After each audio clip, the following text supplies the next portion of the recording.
Hi, everybody. Welcome to an episode of Dr. Cammy and Karen Go Keto, where we're working on transitioning into a keto lifestyle. And I am in my car for the first time on Riverside, so I hope it's going to work okay.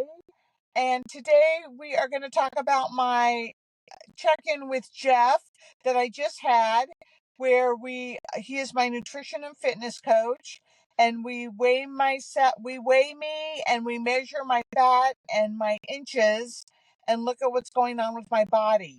So I've been very good as far as my diet and eating. I had a binge day, I believe, on May 3rd, and that was the last time I had a binge day, and today is May 31st.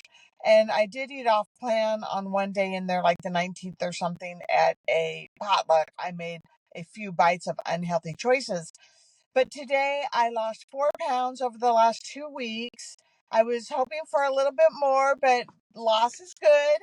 And the main thing that's going on with me is that I am still very insulin resistant. I had a percent body fat go up from 30% to 33.2%.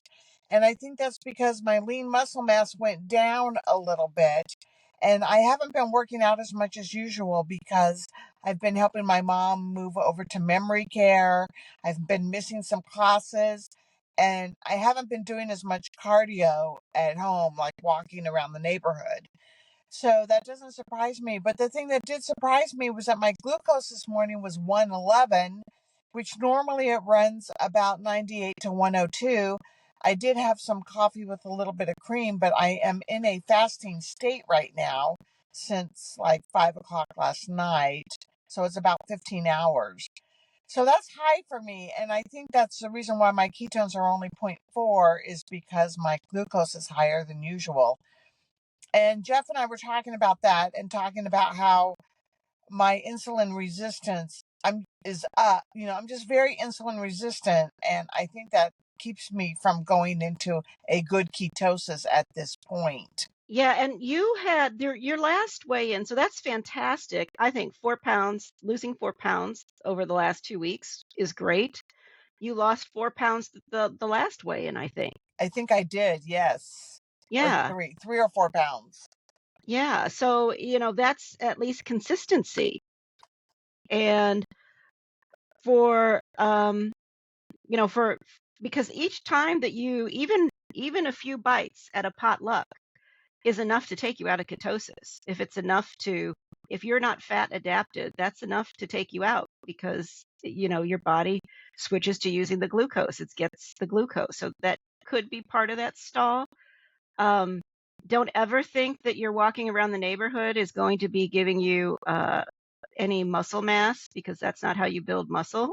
You got to get the resistance. That's you know? just cardiovascular workout. Yeah. So, yeah, we'll see, I think, how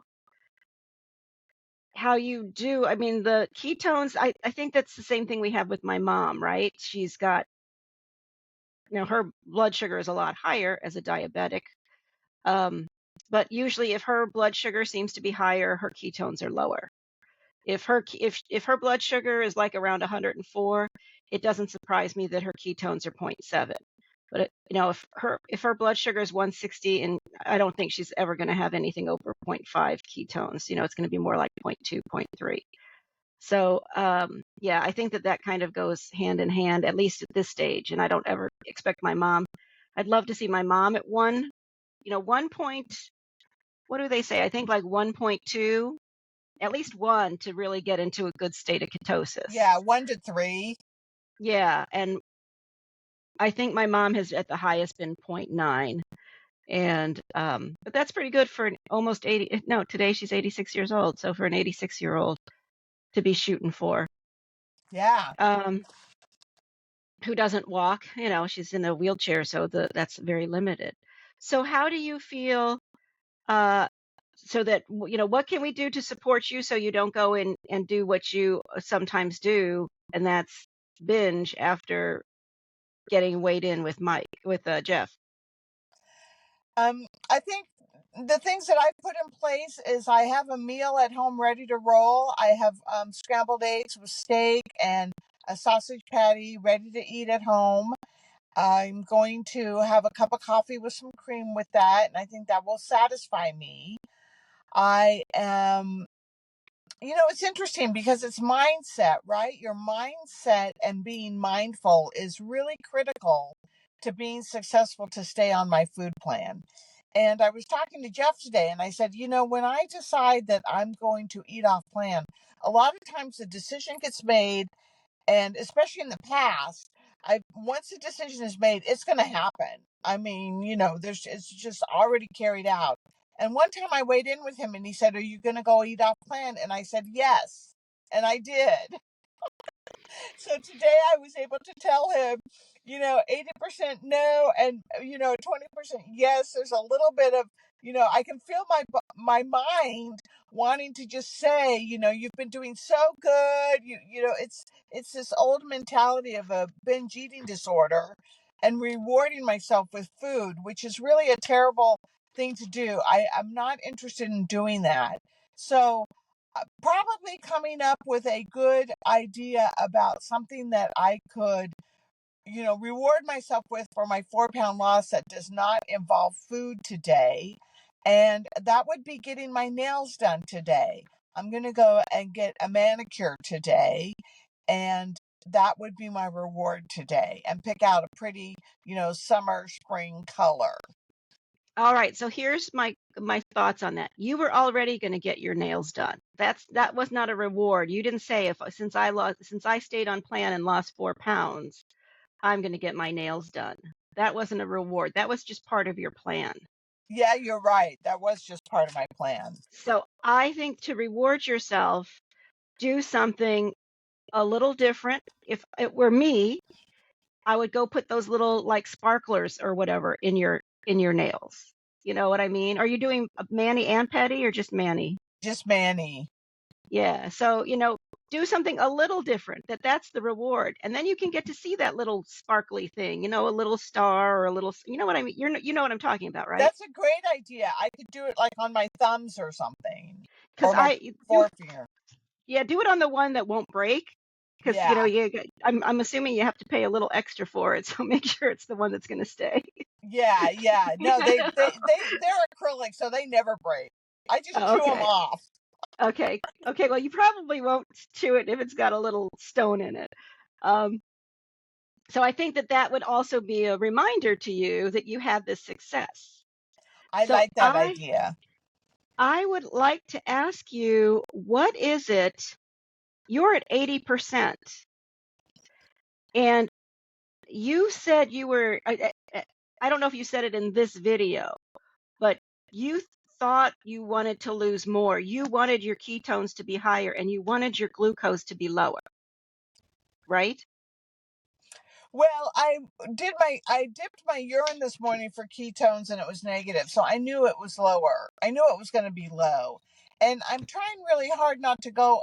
I'm trying hard, we had talked off a camera about expectations from me. And when I have unmet expectations of myself, that's a good setup for me to have difficulty staying on my food plan. So I try to go into these weigh-ins having without having expectations and just having some hopes. I had been very well on my food plan, so I knew I would lose some weight, anywhere from 1 pound to probably 5 or 6 pounds was my guess. So, and the other thing that we brought up was that I've lost 37 pounds of fat. So Jeff had that little fake rubber piece of fat, this 1 pound of fat on his desk, and he held it up and he goes, "Cammy, you've lost 37 of these, you know? Yeah. Yeah. So So so you have this strange story, Cammy. When you make a decision to eat off plan, you say that's your decision. You've made it. So how can you make that decision to stay on plan? well, I do every day. I make decisions every day when you know, when my inside my head goes, well, you can go do this. You're driving by 7-Eleven right now. You can go in and get a cookie. You've been good. And then I just say, no, that's going to taste good for 10 minutes. Then it's going to make me feel bad. It's going to make me tired. It's going to make me stay heavy. It's going to make me feel bad emotionally and mentally about myself. And it's going to cost me money. And so there's 5 things that I can rattle off that are not good. And I say, okay, well, don't go do that. So those are conversations that I have in my head every day that keep me from, eating off plan. And I have to say that they're getting less and less. I don't salivate anymore when I see things or smell things. I drive by 7-Eleven and I go, oh, I used to go there. Those are some of the conversations that are changing in my head. So how can you change your conversation today and turn 80% into 100%? And instead of having, I'm going to eat off plan, which you say is 100% guarantee. If I say I'm going to eat off plan, I'm going to eat off plan. That's 100%. You're 100% behind that. But you said earlier you were 80% behind not eating off plan. Right. I think it's just going to take time for it to be easy, for it to be 100%. I don't want it to be easy. I want to know what you can do to make the conversation that one such that you can say, I'm 100% behind Okay. staying on my plan. Yeah, this might be a new thing for me to bring up in a next video because I need to be at class in 2 minutes. Yeah. All right. Well, think Definitely about it something for while us you're to in think your about. class. Yeah. Okay, we can talk about it on our recording tomorrow. Okay. Cammy's got a ball class, so I guess she's a baller now.